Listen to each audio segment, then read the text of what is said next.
সাবেক প্রধানমন্ত্রী শেখ হাসিনার পুত্র তার তথ্য প্রযুক্তি বিষয়ক উপদেষ্টা সজীব ওয়াজেদ জয়কে অপহরণ করে হত্যার ষড়যন্ত্রের অভিযোগে দায়ের করা মামলায় দৈনিক আমার দেশ পত্রিকার সম্পাদক মাহমুদুর রহমানের ৭ বছরের সাজা বহাল থাকবে কিনা তা জানা যাবে আগামী ১০ই ফেব্রুয়ারি।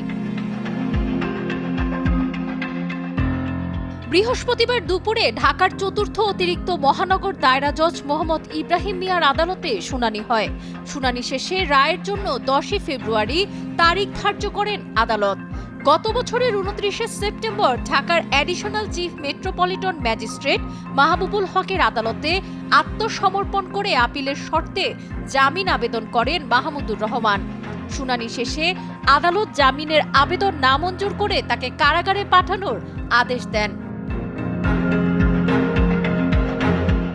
৫ দিন কারাভোগের পর জামিন পান তিনি।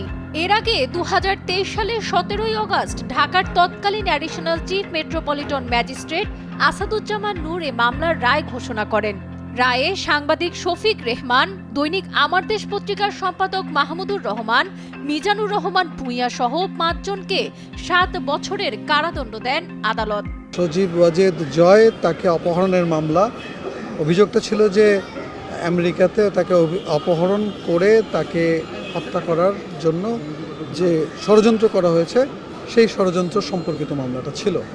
আমরা আজকে কোর্টে দেখিয়েছি যে এই ষড়যন্ত্র সম্পর্কিত একটা তথ্য প্রমাণও প্রসিকিউশন ট্রায়াল কোর্টে দাখিল করতে পারেনি। মামলার অভিযোগটা ১২০B, ১২৪ এবং ৩৬৫-তে ছিল। আমরা দেখেছি 365-তে কিডন্যাপিংয়ের দেখাতে হলে দেখাতে হয় বাংলাদেশ থেকে বাইরে যদি কাউকে নিয়ে যাওয়া হয় কিডন্যাপিংয়ের জন্য, আর এখানে অ্যালিগেশনটা হচ্ছে আমেরিকাতে কিডন্যাপিং। তো এর তো সেকশনের মধ্যেই পড়ে না, আইনের মধ্যেই পড়ে না। এবং আগামী ১০ ফেব্রুয়ারি এই মামলাটা রায়ের জন্য দিন ধার্য করেছে। শেখ ফরিদের পাঠানো তথ্যচিত্রে ডেস্ক রিপোর্ট, সাবরিনা কাজী, কালের কণ্ঠ।